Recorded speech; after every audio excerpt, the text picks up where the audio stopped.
दोस्तों, आप तमाम लोग जानते हैं कि पिछले दिनों मुख्तार अंसारी साहब का इंतकाल हुआ। उनके इंतकाल की वजह जो बताई गई वो ये कि उनकी मौत हार्ट अटैक की वजह से हुई है। लेकिन इसके बावजूद, इन वजहों को बताने के बावजूद भी उनके परिवार वाले ये कह रहे हैं कि उन्हें जहर दे करके मारा गया है, उन्हें जुडिशियल कस्टडी में उनकी हत्या की गई है। ये बातें कही जा रही है। उनकी मौत के बाद सबसे बड़ी चर्चा ये हुई कि मुख्तार अंसारी साहब के इंतकाल के बाद बहुत सारे लोग सोशल मीडिया पर असदुद्दीन ओवैसी को मारने की धमकी दे रहे हैं। कुछ ये कहते हैं कि अगला नंबर असदुद्दीन ओवैसी का है, तो कोई ये कहता है कि हम असदुद्दीन ओवैसी को मार देंगे, असदुद्दीन ओवैसी का नंबर कब आ रहा है। इस तरह की बातें सोशल मीडिया पे की जा रही है। लगातार उन्हें जान से मारने की धमकियां मिल रही है। इस पूरे प्रकरण पर असदुद्दीन ओवैसी ने बड़ी ही बेबाकी के साथ प्रेस वार्ता में लोगों के बीच अपनी बात रखी और साथ ही साथ जब वो एक मजलिस में थे तो उस दरमियान भी उन्होंने सीधे सीधे ये बात कही है कि मैं कोई मुर्गा मुर्गी का बच्चा नहीं हूं, मैं जो हूं उसके बारे में इन लोगों को पता चल जाएगा। और ये बातें असदुद्दीन ओवैसी के द्वारा की गई है।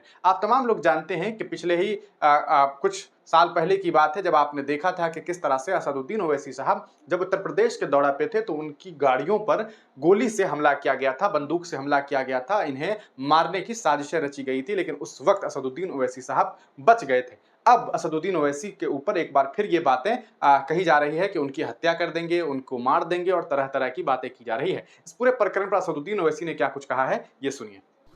मगर जाना पड़ा दुनिया से, मगर डरने और घबराने की जरूरत नहीं है।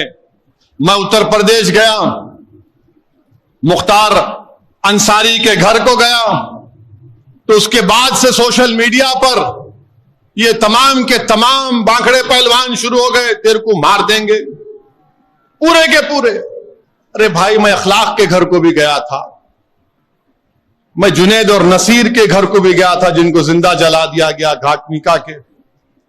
मैं उन लोगों से कहना चाह रहा हूं जो मुझे धमकियां दे रहे हैं, एक बात याद रखो, मैं जिस दीन पर चलता हूं ना, मैं उनसे मुखातिब हूं।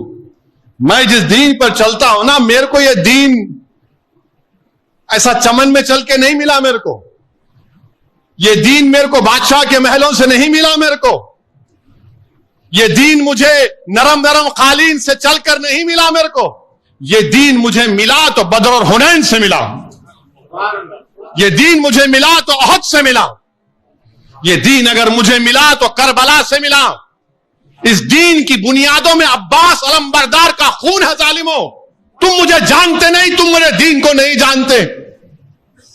मार देंगे रे, तू मारना चाहे मार ले, मेरा वक्त नहीं है तो नहीं मरूंगा, वक्त है तो बराबर मरूंगा। तुम क्या मार देंगे? मार देंगे। अरे जालिमों, कुरान में अल्लाह लिख रहा है कुल्लू नफ्सु ज़ाक़तुल मौत। और मैं इन शैतानी ताकतों से कह रहा हूं जो बोले मार देंगे। एक बात याद रखो, मैं कोई मुर्गी का बच्चा नहीं हूं।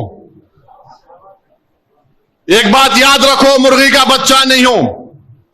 बात के हालात तुम जानो। फिर मैं इतना आसानी से जाने वाला नहीं हूं, पीठ नहीं दिखाऊंगा इंशाअल्लाह ताला। तुम क्या, तुम्हारे बाप भी आ जाएंगे तो सामने ठहरूंगा मैं इंशाअल्लाह ताला।